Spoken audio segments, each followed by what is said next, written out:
जय श्री कृष्ण। 11वां अध्याय। द्वारका में श्री कृष्ण का राजोचित स्वागत। सूत जी कहते हैं, श्री कृष्ण ने अपने समृद्ध अनर्थ देश में पहुंचकर वहां के लोगों की विरह वेदना बहुत कुछ शांत करते हुए अपना श्रेष्ठ पांचजन्य नामक शंख बजाया। भगवान के होठों की लाली से लाल हुआ वह श्वेत वर्ण का शंख बजते समय उनके कर कमलों में ऐसा शोभायमान हुआ जैसे लाल रंग के कमलों पर बैठकर कोई राजहंस उच्च स्वर से मधुर गान कर रहा हो। भगवान के शंख की वह ध्वनि संसार के भय को भयभीत करने वाली है। उसे सुनकर सारी प्रजा अपने स्वामी श्री कृष्ण के दर्शन की लालसा से नगर के बाहर निकल आई। भगवान श्री कृष्ण आत्माराम हैं। वे अपने आत्मलाभ से ही सदा सर्वदा पूर्ण काम हैं। फिर भी जैसे लोग बड़े आदर से भगवान सूर्य को भी दीप दान करते हैं, वैसे ही अनेक प्रकार की भेंटों से प्रजा ने श्री कृष्ण का स्वागत किया। सबके मुख कमल प्रेम से खिल उठे। वे हर्ष गद वाणी से सबके सुहृद और संरक्षक भगवान श्री कृष्ण की ठीक वैसे ही स्तुति करने लगे जैसे बालक अपने पिता से अपनी तोतली बोली में बातें करते हैं। स्वामिन, हम आपके उन चरण कमलों को सदा सर्वदा प्रणाम करते हैं जिनकी वंदना ब्रह्मा, शंकर और इंद्र तक करते हैं, जो इस संसार में परम कल्याण चाहने वालों के लिए सर्वोत्तम आश्रय है, जिनकी शरण ले लेने पर परम समर्थ काल भी एक बाल तक बाका नहीं कर सकता। विश्व भावन, आप ही हमारे माता सुहृद स्वामी और पिता हैं। आप ही हमारे सद्गुरु और परम आराध्य देव हैं।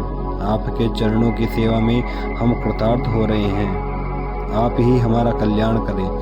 आहा, हम आपको पाकर सनाथ हो गए, क्योंकि आपके सर्व सौंदर्य सार अनुपम रूप का हम दर्शन करते रहते हैं।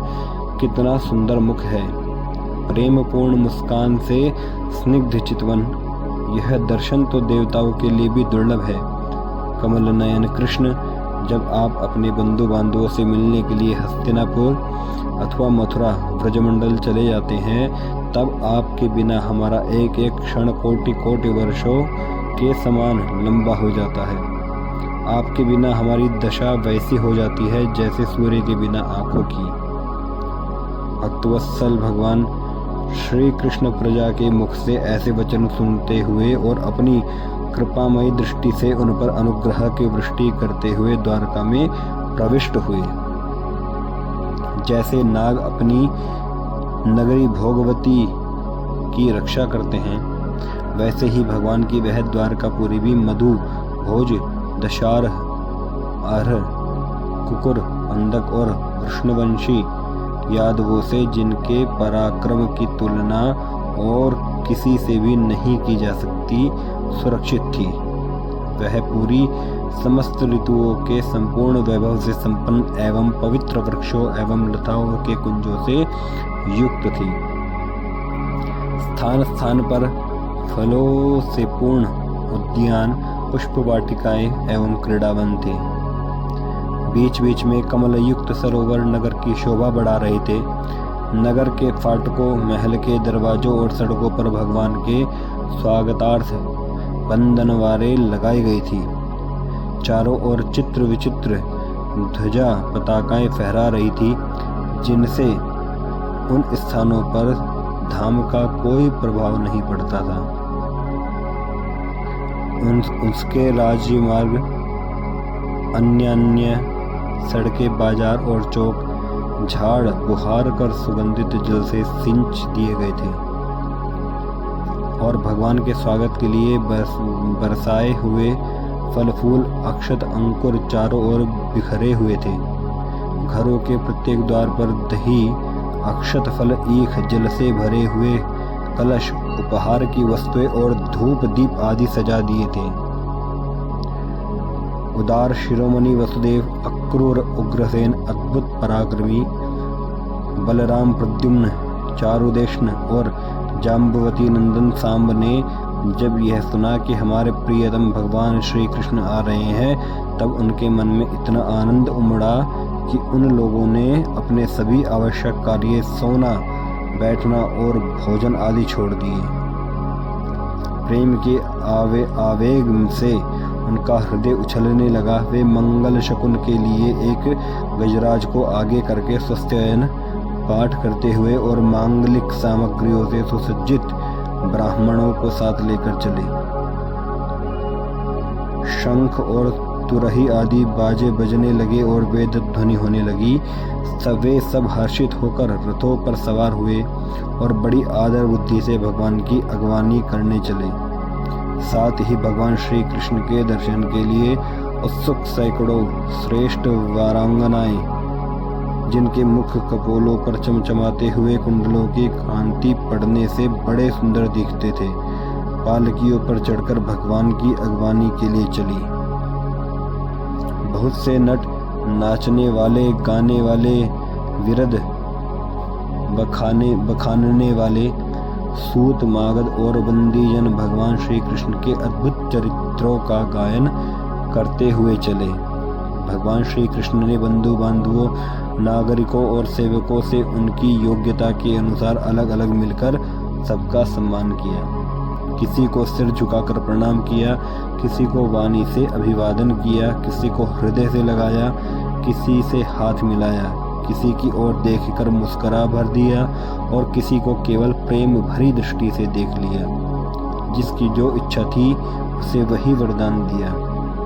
इस प्रकार चांडाल पर्यंत सबको संतुष्ट करके गुरुजन, सपत्नीक, ब्राह्मण और वृद्धों का तथा दूसरे लोगों का भी आशीर्वाद ग्रहण करते एवं बंदी जनों से विरुदावली सुनते हुए सबके साथ भगवान श्री कृष्ण ने नगर में प्रवेश किया। शौनक जी जिस समय भगवान राजमार्ग से जा रहे थे, उस समय द्वारका की कुल कामनियां भगवान के दर्शन को ही परमानंद मानकर अपनी अपनी अटारियों पर चढ़ गई। भगवान का वक्षस्थल मूर्तिमान सौंदर्य लक्ष्मी का निवास स्थान है। उनका मुखारविंद नेत्रों के द्वारा पान करने के लिए सौंदर्य सुधा से भरा हुआ पात्र है। उनकी भुजाएं लोकपालों को भी शक्ति देने वाली हैं। उनके चरण कमल भक्त परमहंसों के आश्रय हैं। उनके अंग अंग शोभा के धाम हैं। भगवान की इस छवि को द्वारकावासी नित्य निरंतर निहारते रहते हैं, फिर भी उनकी आंखें एक क्षण के लिए भी तृप्त नहीं होती। द्वारका के राजपथ पर भगवान श्री कृष्ण के ऊपर श्वेत वर्ण का छत्र तना हुआ था। श्वेत चंवर डुलाए जा रहे थे। चारों ओर से पुष्पों की वर्षा हो रही थी। वे पीतांबर और वनमाला धारण किए हुए थे। इस समय वे ऐसे शोभायमान हुए मानो श्याम मेघ एक ही साथ सूर्य, चंद्रमा, इंद्रधनुष और बिजली से शोभायमान हो। भगवान सबसे पहले अपने माता पिता के महल में गए। वहां उन्होंने बड़े आनंद से देवकी आदि सातों माताओं के चरणों पर सिर रखकर प्रणाम किया और माताओं ने उन्हें अपने हृदय से लगाकर गोद में बैठा लिया। स्नेह के कारण उनके स्तनों से दूध की धारा बहने लगी। उनका हृदय हर्ष से विह्वल हो गया और वे आनंद के आंसुओं से उनका अभिषेक करने लगी। माताओं से आज्ञा लेकर वे अपने समस्त भोग सामग्रियों से संपन्न सर्वश्रेष्ठ भवन में गए। उसमें 16,000 पत्नियों के अलग अलग महल थे। अपने प्राणनाथ भगवान श्री कृष्ण को बहुत दिन बाहर रहने के बाद घर आया देखकर रानियों के हृदय में बड़ा आनंद हुआ। उन्हें अपने निकट देखकर वे एकाएक ध्यान छोड़कर उठ खड़ी हुई। उन्होंने केवल आसन को ही नहीं बल्कि उन नियमों को भी त्याग दिया जिन्हें उन्होंने पति के प्रवासी होने पर ग्रहण किया था। उस समय उनके मुख और नेत्रों में लज्जा छा गई। भगवान के प्रति उनका भाव बड़ा ही गंभीर था।